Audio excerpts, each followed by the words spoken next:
अब उनके लिए तो हम कुछ नहीं कर सकते। क्यों डर रहे हैं क्या आप?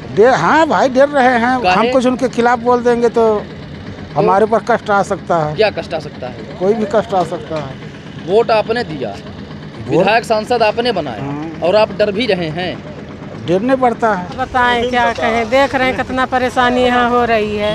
अब बताने की कोई बात ही नहीं है, कितना जनता परेशान हो रही है। एक बार फिर से यहाँ के जनप्रतिनिधियों और प्रशासन के द्वारा सोन नदी की क्षतिग्रस्त पुल बंद करके आम जनमानस को नई सौगात दी गई है। आपके मन में यह सवाल उठ रहा होगा कि हम ऐसा क्यों कह रहे हैं। उसके पीछे कहने का कारण यह है कि 19 नवंबर को यह पुल टूटी थी और 3-4 महीने बाद जाकर के किसी तरह से वैकल्पिक व्यवस्था के तौर पर जहां पर 2 पहिए वाहन और पैदल यात्रियों को चलने की अनुमति दी गई थी, तो यहां पर 4 पहिए वाहनों को चलने की अनुमति सिहावल एसडीएम आर.के. सिन्हा के द्वारा सिहावल विधानसभा के पूर्व विधायक विश्वामित्र पाठक की मौजूदगी में नारियल तोड़कर 4 पहिए वाहनों की आवाजाही की अनुमति दी गई थी, जहां निश्चित तौर पर क्षेत्र के आम जनमानस के लिए यह सुखद खबर थी और हमने वह खबर बड़ी ही प्रमुखता के साथ और बड़ी ही खुशी के साथ आप तक पहुंचाई थी। लगातार जब से यह पुल टूटी थी, पुल का हर अपडेट आप तक पहुंचाया था, लेकिन एमपीआरडीसी के पत्र के अनुसार अगर बात की जाए जो 1 मई 2023 को जारी किया गया है, उसमें यह बताया गया है कि पुल पूर्ण रूपेण क्षतिग्रस्त है, उस पर 2 पहिए वाहन भी चलने की अनुमति नहीं दी जा सकती है।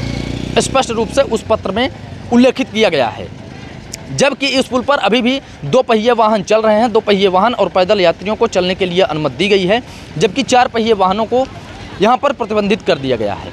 सवाल यह खड़ा हो रहा है कि एमपीआरडीसी, प्रशासन, पीडब्ल्यूडी और यहाँ के जो क्षेत्रीय राजनेता हैं, आखिर उनके द्वारा ऐसा कदम क्यों उठाया गया।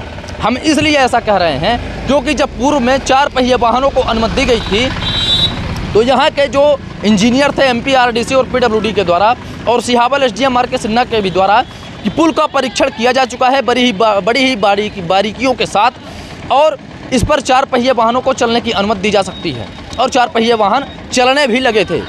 लेकिन एक बार फिर से 1 मई को पत्र जारी होता है और यह कहा जाता है कि पुल को पूर्ण रूपेण जो क्षतिग्रस्त है उसे बंद किया जाता है। तो सबसे बड़ा सवाल यह खड़ा होता है कि जब पूर्व में यह कहा गया था कि 4 पहिए वाहनों को अनुमति दी जा सकती है, तो किस तरह से आखिर परीक्षण किया गया था कि 4 पहिए वाहनों को अनुमति दे दी गई थी, और आखिर 1 मई को जो पत्र जारी किया गया है उसमें यह क्यों कहा गया है कि इस पर 2 पहिए वाहनों को भी या पैदल यात्रियों को भी चलने लायक यह पुल शेष नहीं बची है। सबसे बड़ा सवाल यही खड़ा होता है कि आखिर यह दोहरी मानसिकता क्यों, आम जनमानस के लिए दोहरा मापदंड क्यों।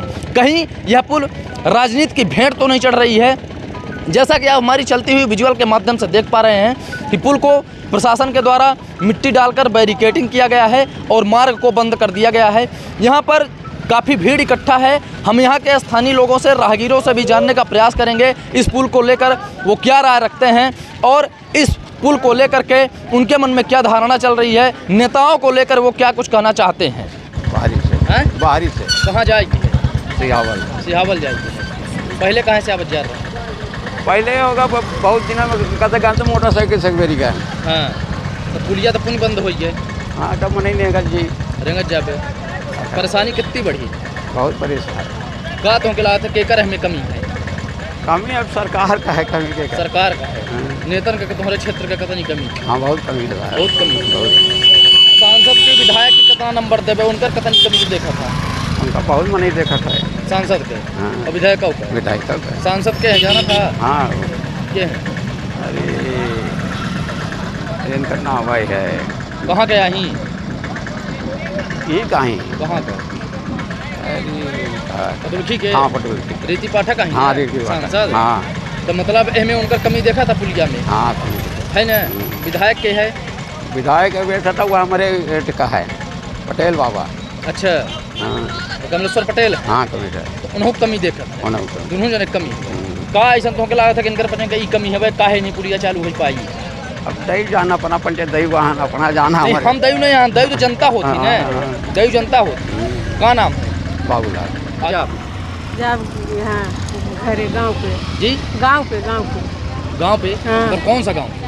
घोरा जी घोरा घोघरा जाना हाँ है। हाँ मतलब जहाँ के जिला पंचायत अध्यक्ष। हाँ हाँ क्या नाम है आपका माता? गीता पांडे। गीता पांडे। हाँ ये बताइए पुलिया फिर से एक बार टूट गई है। अच्छा। रेणु सागर किसी काम से गई हूँ? नहीं रेणु सागर रहते हैं, सर्विस में है। अच्छा सर्विस में। हाँ तो ये बताइए पुलिया टूट गई है। हाँ ये हमको जानकारी नहीं था ना। अच्छा हाँ तो अभी यहाँ पहुँची तब आपको जानकारी हाँ हुई? हम अभी आ रहे हैं तब हम बता रहे हैं कि नहीं वहाँ पुल टूटी हुई है। तो क्या लगता है आपको कि यहाँ के नेताओं की कितनी कमी है, किसकी आप कमी देखती हैं? अब हम क्या बताएं भैया, अब हम नेताएं की कमी बताएं। हाँ हाँ जी जी जी। क्या बताएं क्या कहें, देख रहे हैं कितना परेशानी यहाँ हो रही है। अब बताने की कोई बात ही नहीं है, कितना जनता परेशान हो रही है। जी हाँ अब बताइए, इतना दूर से आए, सवेरे 10 बजे से चले हैं, अब इतनी समय यहाँ पहुँच रहे हैं, अभी घर पे पहुँचे भी नहीं हैं। पैसा भी लग रहा है, पैसा जो लग रहा है वो लग रहा है परेशानी आदमी झेल ही रहा है। यहाँ के सांसद विधायक लगातार कहते हैं विकास की बात करते हैं, ये विकास की पोल खुलती हुई नजर आ रही है, क्या कहेंगे इसको? क्या कहें भैया, हम कुछ नहीं कहेंगे।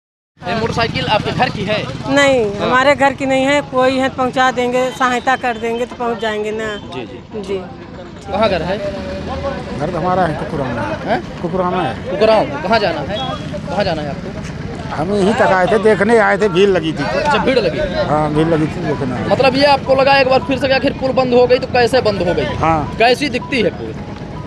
पुल तो सही दिख रही है, वैसे दिख रही है, जैसे थी वैसे दिख रही है। यहाँ के नेताओं को आप क्या कहेंगे, जो सांसद हैं आपके क्षेत्र के हैं, विधायक भी आपके क्षेत्र के हैं? अब उनके लिए तो हम कुछ नहीं कर सकते। क्यों डर रहे हैं क्या आप? हाँ भाई डर रहे हैं, हम कुछ उनके खिलाफ बोल देंगे तो हमारे पर कष्ट आ सकता है। क्या कष्ट आ सकता है? कोई भी कष्ट आ सकता है।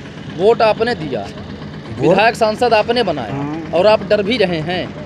डरने पड़ता है, क्या करें? क्यों डरना पड़ता है?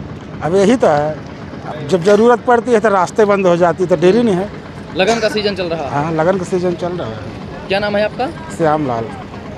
निश्चित तौर पर अभी आपने सुना कि यहाँ के जो यात्री हैं, यहाँ के जो स्थानीय लोग हैं, उनके मन में यहाँ के नेताओं के प्रति काफ़ी रोष है और असंतोष की भावना है, क्योंकि इस लगन के सीजन में उन्हें काफ़ी कठिनाइयों का सामना करना पड़ रहा है।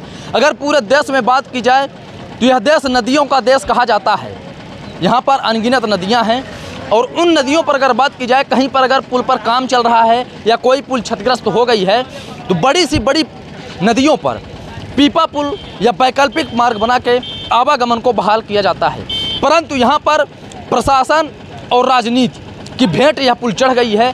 यहाँ पर अगर देखा जाए तो जो पानी का बहाव है उस पर टेम्परेरी व्यवस्था के तहत आवागमन को बहाल नहीं किया जा सकता है। अगर बात की जाए तो 1 तारीख को MPRDC का पत्र आता है, 2 तारीख को लगन का दिन था, काफ़ी यहाँ पर जाम भी लगा था। अगर पुल इतनी डैमेज थी, 1 तारीख को पत्र आता है तो प्रशासन के द्वारा 2 तारीख को इस पुल को क्यों नहीं बंद कराया गया?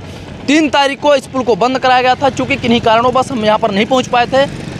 आज 4 मई 2023 है और यहाँ पर देखने को मिल रहा है कि यात्रियों को आवागमन में काफ़ी कठिनाइयों का सामना करना पड़ रहा है। तो आखिर प्रशासन राजनेताओं के दबाव में है या राजनेता प्रशासन के दबाव में है? यह तो सवाल आम जनता करेगी ही, चूँकि आम जनता को इस पुल के माध्यम से काफ़ी कठिनाई हो रही है। छोटे छोटे बच्चों को लेकर यहाँ पर महिलाएं आ जा रही हैं और यहाँ पर यात्रियों को कितनी कठिनाइयों का सामना करना पड़ रहा है ये तो हम भी समझ सकते हैं, आप भी समझ सकते हैं। चूँकि जो यहाँ के नेता हैं वो 4 पहिए वाहन में आते हैं, AC वाहन में आते हैं और अपनी फर्राटा भर के चले जाते हैं। लगन का सीजन है, मान लीजिए उदाहरण के लिए किसी व्यक्ति की बारात अमिलिया से और मायापुर में आनी है, तो इस 10 किलोमीटर की दूरी के लिए उस बारात को 70 से 80 किलोमीटर की दूरी का सफ़र तय करना पड़ेगा। क्या प्रशासन या क्या राजनेता उनके सुख दुख में शामिल होंगे? क्या उसकी भरपाई करेंगे? अगर किसी की मृत्यु होती है तो यहाँ के जो राजनेता हैं, जो कुंठित मानसिकता के नेता हैं, तुरंत उनके घर पहुँच जाते हैं, 500 का लिफाफा पकड़ाते हैं, हम आपके सुख दुख में शामिल हैं। अच्छी बात है, आप शामिल होइए। लेकिन जब पूरी क्षेत्र की जनता के मन में असंतोष व्याप्त है, इस पुल को लेकर इस भीषण गर्मी में त्राही है, उस स्थिति में क्या यहाँ के राजनेता यहाँ पुल पर आएंगे? क्या इस पुल को चालू करवाने के लिए कोई प्रयास करेंगे? क्या वैकल्पिक मार्ग फिर से कोई बनवाएंगे, या यूं ही इसी तरह से आम जनमानस राजनीति और प्रशासन के बीच में पिसता रहेगा? क्योंकि बीच में जनता को ही पिसना है। प्रशासन भी AC में बैठे हुए आर्डर दे रहा है और राजनेता भी एक दूसरे के ऊपर आरोप लगा रहे हैं। तो देखना दिलचस्प यह होगा कि आखिर यह पुल कब तक में बहाल हो पाएगी, नई पुल कब तक में चालू हो पाएगी, या फिर कोई वैकल्पिक मार्ग बनाया जाएगा। तो नेक्स्ट अपडेट पाने के लिए इस पुल के संबंध में, अन्य खबरों को भी संबंध में पाने के लिए बने रहें आप। कैमरामैन मोहित द्विवेदी के साथ मैं अमर द्विवेदी, प्रथम न्याय न्यूज।